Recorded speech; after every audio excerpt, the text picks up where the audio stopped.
नमस्ते बच्चों, मैं आपकी साइंस टीचर कीर्ति शर्मा और आप मेरे साथ पढ़ रहे हैं कक्षा 10 की भौतिक विज्ञान चैप्टर नंबर 10 जिसका नाम है बल और गति।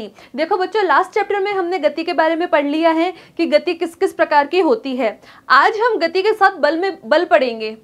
कैसे? देखो, हम अगर बल की बात करें तो हम एक समतल सतह लेते हैं कि ये कोई समतल सतह है जिसके ऊपर कोई गेंद रखी है। अब ये गेंद तब तक इसी स्थिति में, इसी विरामावस्था में रहेगी जब तक कि इस पे कोई बाह्य बल कार्य नहीं करे। मतलब ये कोई समतल जगह है, इस पे गेंद रखी है और ये गति नहीं कर रही है, विरामावस्था में। अब हम अगर चाहें कि गति करे तो हम क्या करेंगे? इस पे बल लगाएंगे। हम बल कैसे लगा सकते हैं? हम इसको धक्का लगा सकते हैं। हम जैसे इस बॉल पे धक्का लगाएंगे तो ये बॉल क्या है, लुढ़कना शुरू कर देगी। ठीक है, तो हमने जो धक्का लगाया वो धक्का ही क्या है, बल है।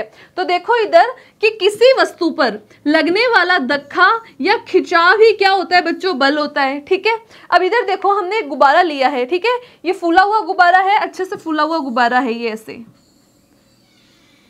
अब हमने इसके दोनों तरफ यूं बल लगाया, दोनों तरफ हमने इसके बल लगाया। तो बल लगाने से क्या हुआ, इस साइड से अगर मैं बल लगा रही हूँ तो ये इधर से पिचकेगा और उधर से बल लगा रही हूँ तो उधर से भी पिचकना शुरू हो जाएगा।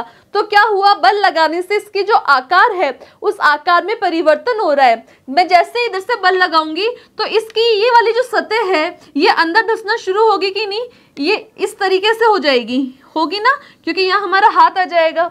तो बल लगाने से गुब्बारे की क्या है, आकार में, आकृति में परिवर्तन हो रहा है। तो देखो, बल लगाने पर क्या हो रहा है, गुब्बारे की आकृति बदल जाती है। आगे देखिए, एक क्वेश्चन है, जब एक क्रिकेट खिलाड़ी अपने बल्ले से गेंद की दिशा बदलता है तो क्या उसके द्वारा कोई बल लगाया जाता है? आप बताओ। जब आप क्रिकेट मैच तो सभी देखते हैं, कोई बॉलर है वो बॉलिंग जब करवाता है तो सामने जो बैट्समैन होता है वो क्या करता है, उस बैट से उस बॉल की दिशा को बदलता है। कैसे? जो बॉलर है वो तो सामने से बॉलिंग कराएगा और जब सामने बैट्समैन खड़ा है वो बैट से क्या करता है, उस बॉल पे बल लगाता है। और बल लगाने से क्या है, वो जो बॉल पहले सामने से उसकी तरफ आ रही थी, अब बैट के द्वारा बल लगाने से उसकी दिशा बदल जाती है। वो किसी भी साइड, जिधर वो बल लगाएगा वो बॉल उसी साइड चली जाएगी। तो इसका आंसर क्या होगा कि हाँ, उसके द्वारा क्या बल लगाया जाता है। आगे देखिए बच्चों, नेक्स्ट क्वेश्चन, अपने दैनिक जीवन से कोई उदाहरण दीजिए जिसमें बल लगने पर वस्तु की आकृति बदलती है। आप एक नहीं, आप बहुत सारे एग्जाम्पल दे सकते हैं। जैसे हमने एक लिखा है कि आटे की लोई को हाथ से दबाना। जब हमें रोटियां बनानी होती है तो हम आटा को तोड़ के या तो हाथ से दबाते हैं या हम बेलन से बेलते हैं। तो हम बेल रहे हैं या हाथ से दबा रहे हैं तो हम क्या कर रहे हैं, हम उस पर बल लगा रहे हैं। वो बल लगाने से क्या है, उसकी आकृति बदल रही है। ठीक है, हम जिस तरीके से बल लगाएंगे हमें वैसी उसकी आकृति मिलती जाएगी। देखिए आगे, अब बात करते हैं हम संतुलित और असंतुलित बल की। ठीक है, देखो बच्चों, आप बचपन के अंदर रस्सा कस्सी वाला खेल खेलते हो ना। एक रस्सी होती है, आधे लोग इधर होते हैं, आधे लोग इधर होते हैं और दोनों जो टीम होती है उस रस्सी को खींचती है, कभी इधर कभी इधर। ठीक है, तो क्या होगा, दोनों टीमें अगर बराबर बल लगा रही है, जितनी ताकत उधर लग रही है उतनी ताकत अगर इधर लग रही है, तो जो रस्सी होती है ना तो वो उधर जाती है ना ही वो उधर जाती है, वो लगभग बीच में ही रहती है। ठीक है, लेकिन अगर एक साइड वाली जो पार्टी है या एक साइड वाली जो टीम है वो बहुत अधिक बल लगाएगी बजाय दूसरी के, तो क्या होगा, वो रस्सी उसकी तरफ जाना शुरू कर देगी। ठीक है, या इधर वाली जो टीम है वो ज्यादा बल लगाएगी तो रस्सी इधर जाना शुरू कर देगी। तो देखो यहाँ दो अंतर आ रहा है। एक में तो दोनों टीमें बराबर बल लगा रही है तो उस रस्सी के अंदर जो मूवमेंट होता है, जो गति होती है वो नहीं होती, न के बराबर होती है। लेकिन अगर कोई टीम ज्यादा बल लगा रही है बजाय दूसरी के, तो क्या होगा, वो रस्सी उसकी तरफ जाना शुरू कर देगी। तो यही बच्चों संतुलित और असंतुलित बल है।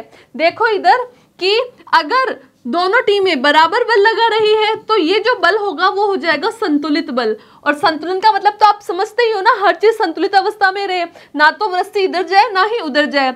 और असंतुलित बल कब होगा, जब दोनों में से एक टीम तो क्या है, ज्यादा बल लगा रही है और दूसरी टीम क्या है, कम बल लगा रही है। तो क्या होगा, जो ये रस्सी है ये उसकी तरफ चली जाएगी और ऐसा जो बल है वो क्या होगा बच्चों, असंतुलित बल होगा। आगे देखिए, इधर देखो, एक एग्जाम्पल है कि आपकी एक टेबल है, इस टेबल के ऊपर ये ईंट रखी है। इस ईंट को हम क्या इधर से यूं धक्का लगा रहे हैं, तो हम जब इस ईंट पे इधर से धक्का लगा रहे हैं, इधर से बल लगा रहे हैं, तो ये ईंट क्या है, इधर खिसकना शुरू कर देगी। ठीक है, अब यदि इसी ईंट पे मैं इधर से बल लगाऊं तो क्या होगा, इधर देखो मैंने इधर से बल लगाया तो ये ईंट उधर चलना शुरू कर दी, मतलब इसकी गति इधर हो गई। ठीक है। अब मैंने क्या किया, मैंने ना तो इधर बल लगाया ना मैंने उधर बल लगाया, मैंने दोनों बल एक साथ लगाए। मतलब जितना बल मैं इधर लगा रही हूँ उतना ही बल मैं इधर से लगा रही हूँ। दोनों तरफ अगर मैं बराबर बल लगा रही हूँ तो क्या होगा, ये ईंट इधर जाएगी कि इधर जाएगी, किधर भी नहीं जाएगी ना, ये जिस जगह है उसी स्थिति में रहेगी। क्यों? क्योंकि अभी इसके ऊपर संतुलित बल कार्य कर रहा है, और जब संतुलित बल कार्य करता है तो जो वस्तु है उसमें गति नहीं होती है। अब इधर देखो, इधर वाला अगर मैं बल हटा लूं और सिर्फ इधर धक्का लगाऊं तो ये इधर गति करेगी, और ये वाला बल हटा लूं और सिर्फ इधर धक्का लगाऊं तो ये इधर गति करेगी। इसका मतलब ये असंतुलित बल है, और जब भी किसी वस्तु पर असंतुलित बल कार्य करता है तो उसकी गति की अवस्था में क्या होता है, परिवर्तन होता है। ये बात समझ में आई बच्चों? आगे देखिए, क्वेश्चन है कि संतुलित बल होते क्या हैं। तो इधर देखो, जब दो या दो से अधिक बल किसी वस्तु पर विपरीत दिशा में एक दूसरे को संतुलित करते हुए लगाए जाए तो वे बल क्या कहलाते हैं बच्चों? संतुलित बल कहलाते हैं। नेक्स्ट है, क्या संतुलित बल से वस्तु में त्वरण उत्पन्न हो सकता है? देखो बच्चों, नहीं हो सकता। क्यों? क्योंकि संतुलित बल है तो जो संतुलित बल है वो वस्तु के अंदर गति नहीं करवाता। जैसे जिस स्थिति में है वस्तु उसी स्थिति में रहती है, तो जब गति नहीं होगी तो त्वरण कैसे होगा? तो आंसर क्या है? नहीं। संतुलित बल वस्तु की गति की अवस्था को नहीं बदलते हैं। आगे देखो, क्वेश्चन नंबर 3 है, असंतुलित बल लगने से वस्तु में किस प्रकार के परिवर्तन हो सकते हैं? अब देखो, हमने ईंट के ऊपर बल लगाया था, कभी इधर से तो कभी इधर से, तो क्या हुआ, वो ईंट गति करना शुरू कर दी थी। और ऐसा जो बल है जो एक ही दिशा से लग रहा है वो असंतुलित बल है। तो क्या होगा, जब भी असंतुलित बल होगा तो क्या होगा, वस्तु की गति की अवस्था में परिवर्तन होगा। तो इधर देखिए, वस्तु पर कार्य करने वाला असंतुलित बल उसकी विराम अवस्था या गति की अवस्था में बदलाव कर सकता है, परिवर्तन कर सकता है। अगर वो गतिशील अवस्था में है तो उसको विराम अवस्था में भी ला सकता है, अगर वो विराम अवस्था में है तो उसको गतिशील भी बना सकता है। कौन? असंतुलित बल। आगे देखिए, अब हम बात करते हैं न्यूटन की गति के नियम। अब देखो, न्यूटन ने क्या बताया? न्यूटन एक क्या है? वैज्ञानिक है जिन्होंने गति के कुछ नियम दिए। उन नियमों के बारे में हम क्या है अब आगे पढ़ेंगे, ठीक है। लेकिन सबसे पहले हम एक बात करेंगे, एक शब्द आता है उनके नियमों में, जड़त्व, कि जड़त्व होता क्या है। तो देखो बच्चों, जड़त्व के अंदर आपको जड़ शब्द दिख रहा है ना, जड़त्व के अंदर आपको जड़ शब्द दिख रहा है। और आपको अगर मालूम हो तो जो पेड़ होते हैं, उन पेड़ की जो जड़ें होती हैं वो गतिशील होती है कि स्थिर होती है? स्थिर होती है ना, मतलब वो बदलती नहीं है अपनी जगह, ऐसा ही है ना। तो जड़त्व का मतलब क्या हुआ, थोड़ा हम पढ़ते हैं। देखो, यदि पेड़ की डालियों को तेजी से हिलाया जाए तो उस पर लगने वाले पत्ते और फल झड़ते हैं। इसी तरह कालीन को डंडे से पीटने पर धूल के कण कालीन से अलग हो जाते हैं।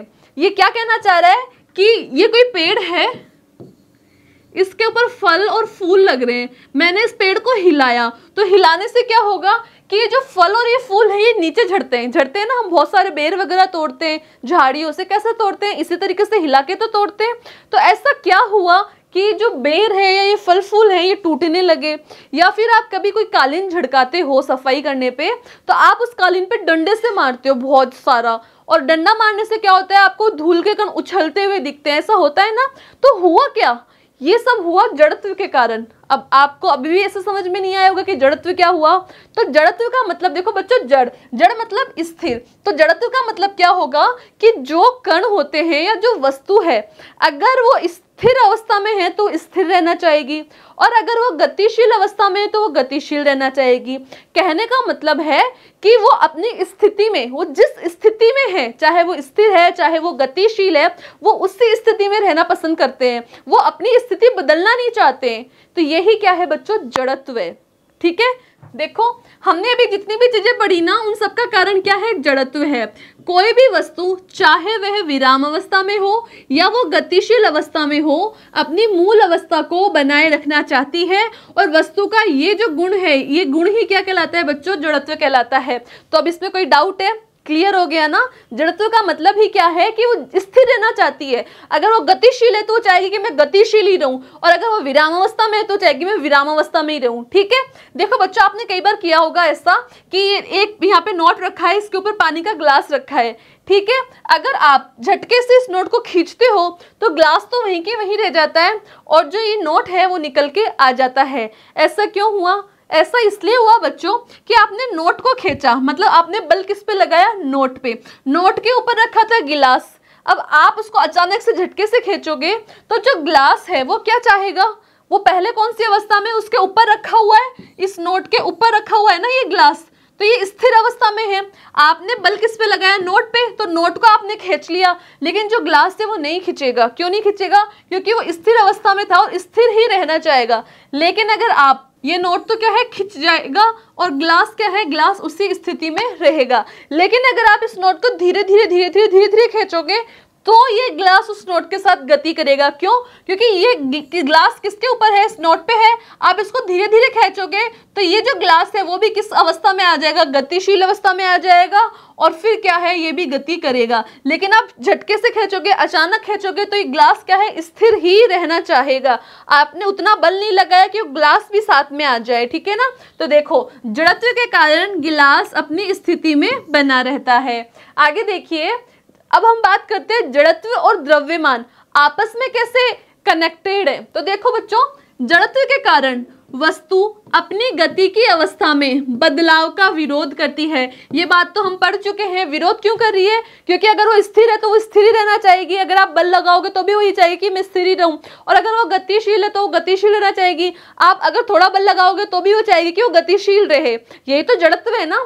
ठीक है, अब देखो जड़त्व और द्रव्यमान आपस में कैसे कनेक्टेड है। तो देखो बच्चों, ये कोई समतल सतह है। ठीक है, इस समतल सतह पे क्या है, ये एक कार्टून रखा है, एक डब्बा रखा है, खाली है ये डब्बा, इसमें कुछ भी नहीं भरा हुआ। मैं इस पे धक्का लगाऊंगी तो मैं बहुत आसानी से धक्का लगाऊंगी और ये खिसकना शुरू हो जाएगा। होगा कि नहीं? ठीक है, लेकिन मैंने क्या किया, अब मैंने इसमें खूब सारा सामान डाल दिया, या तो खूब सारी बुक्स डाल दिया, कुछ भी हमारे घर से बहुत सारा सामान डाल दिया और इसको मैंने पूरा भर दिया। ठीक है, अब आप इससे धक्का लगाओ तो जो खाली डब्बा था उसके ऊपर धक्का लगा के उसको खिसकाना आसान था कि सामान से भरे हुए डब्बे को खिसकाना आसान है?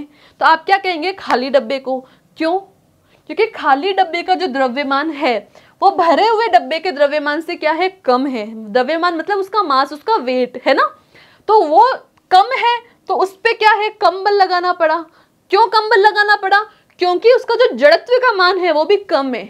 अगर हमने इसको भर दिया, इसमें सामान है, सामान भरने से क्या होगा, इसका द्रव्यमान बढ़ गया। इसका द्रव्यमान बढ़ गया तो जो जड़त्व होता है, जड़त्व भी क्या है, इसका बढ़ गया। अब इसका जड़त्व बढ़ गया तो हमें इसको खिसकाने के लिए इस पे बहुत ज्यादा बल लगाना पड़ेगा। बात समझ में आई? तो इधर देखो कि एक खाली डिब्बे को किसी चिकनी सतह पर धकेलिए। आप उसी डिब्बे में कुछ पुस्तकें भरकर फिर से उसी सतह पर धकेलने की कोशिश कीजिए। आपने क्या पाया? आपने पाया कि खाली डिब्बे को भरे डिब्बे की अपेक्षा धकेलना क्यों आसान है। तो आपको समझ में आ गया ना क्यों आसान है? जड़त्व के कारण आसान है। अगर द्रव्यमान ज्यादा होता है तो उसका क्या होगा, जड़त्व भी क्या हो जाएगा, ज्यादा हो जाएगा। और अगर द्रव्यमान कम होता है तो उसका जड़त्व भी क्या हो जाएगा बच्चों, कम हो जाएगा। अब देखिए एक और एग्जांपल लेते हैं अपन कि आपके पास एक तो क्या है, क्रिकेट की बॉल है, और एक है आपके पास टेबल टेनिस की बॉल। ठीक है, अब आपकी तरफ दोनों बॉल फेंकी गई तो आपको कौन सी बॉल रोकना आसान है, टेबल टेनिस की बॉल। और कौन टिपिकल है, कौन हार्ड है, किसको रोकना मुश्किल होगा, किसको, क्रिकेट की बॉल को। क्यों? क्योंकि क्रिकेट की बॉल का जो द्रव्यमान है वो टेबल टेनिस की जो बॉल है उसकी अपेक्षा ज्यादा है। तो जिसका द्रव्यमान ज्यादा है उसका जड़त्व ज्यादा होगा, और जिसका जड़त्व ज्यादा है उसके ऊपर हमें अधिक बल लगाना पड़ेगा। देखो, यदि आपसे एक ही वेग से आती एक क्रिकेट की तथा एक टेबल टेनिस की गेंद को रोकने के लिए कहा जाए तो किस गेंद को रोकने में आपको अधिक बल लगाना पड़ेगा, क्रिकेट की को।